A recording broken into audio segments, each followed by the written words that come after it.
Okay, in this video, I'm looking at Gemara Bava Metzia on 84a, page 1 in the art scroll. Gemara right at the top of the page, Pei Dalet Amud Aleph.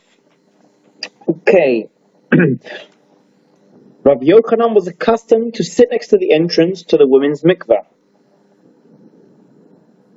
He explained when the Jewish women emerge from their required immersions and then they are together with their husbands, they let them encounter me when they come out of the mikveh, and they will retain an image of me in their mind. So when they're together with their husbands, they will have children.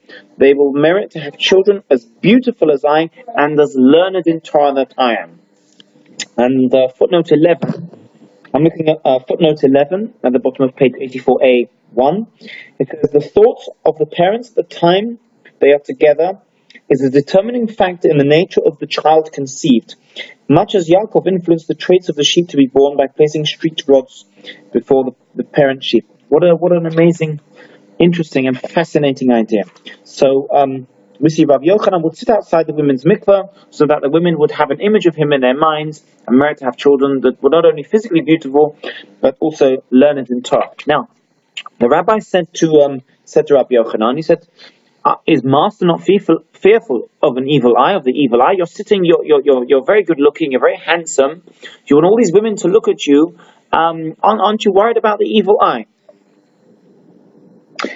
And the Gemara note 12 on the next page says, public exhibitions of beauty and other coveted qualities attract the evil eye and the misfortune that accompanies it. Now in a moment we're going to see exactly what the evil eye is and how it works. So he answered them, he said, no, I come from the seed of Yosef, over whom the evil eye has no power. As we've got a pasuk in Vazot HaBerach, I think right at the end it says, a charming son is Yosef, charming son to the Ale Ayin, etc., etc. And basically the point here is that the progeny of Yosef are protected from the evil eye. So they're not bound by the evil eye and the sort of maladies that accompany it. Now, talking of the evil eye, looking at the footnote, note number 16 here on 84a part 2. Maharal understands the evil eye to be a destructive force of nature, albeit spiritual rather than physical. Now, the Chazon Ish expresses in his work Choshen Mishpat, he expresses the idea. He states that the human mind, so listen to this is what Ayin Hara is. The human mind has the ability to trigger a variety of natural phenomena that can cascade and eventually lead to the destruction of physical bodies and even large-scale physical bodies. Wow, just by what you think you can cause destruction. Listen to this. Others have suggested the mechanism through which the evil eye operates is an ethical one. The blessings bestowed by God, the blessings bestowed by Hashem upon an individual should not serve as a source of anguish to others. If one allows his blessings, for example, wealth, children, many material possessions, if he causes those blessings, all the many things he has, to cause pain to others less fortunate than him, and certainly if one flaunts his blessings, he arouses a divine judgment against himself and a re-evaluation of his fitness for those blessings. This can lead to their eventual retraction and destruction. And so this idea of Ayin Hara really comes when other people see an object that arouses the amazement of people. You know, somebody's got a nice car, whatever it might be. What is the outside viewer doing? Subconsciously, deep in his heart, he's saying, "Hey, why has that guy been blessed with, a big nice car, whatever it is, all these possessions? Why has he got it and I don't have it?" And that's jealousy. That's what jealousy is. That's what's happening subconsciously when a person feels jealousy or is envious of somebody else.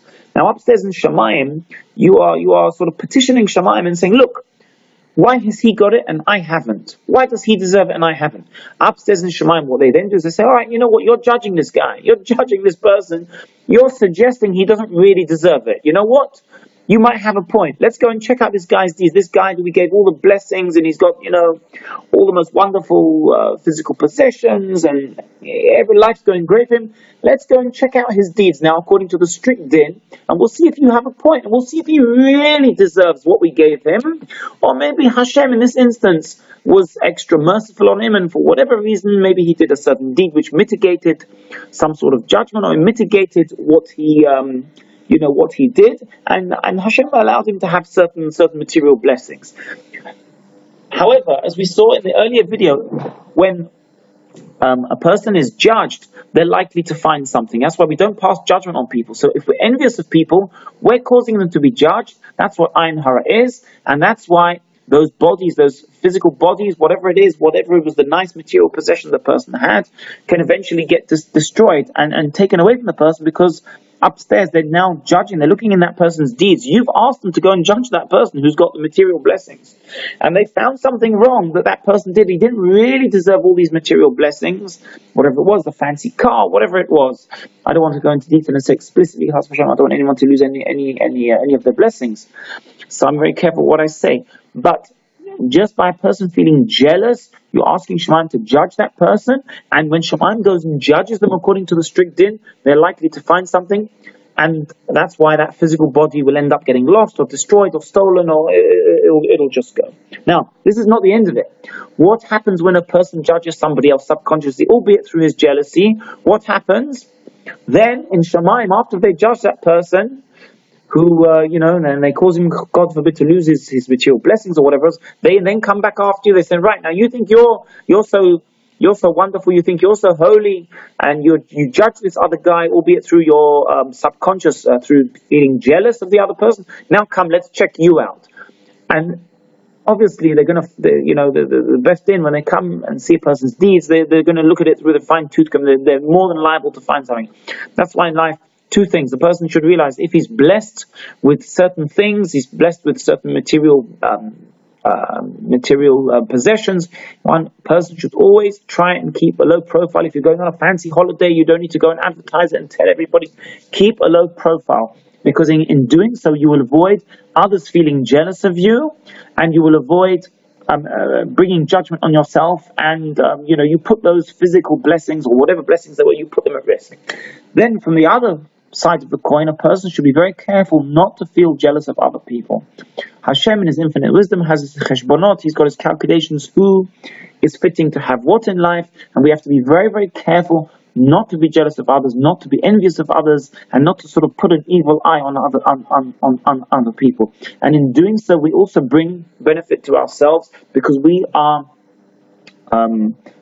avoiding ourselves being judged. By not feeling jealous of others, we're not bringing din on ourselves. So I think this is a really, really fascinating idea, and I hope to make many more videos and we can learn lessons from the Gemara.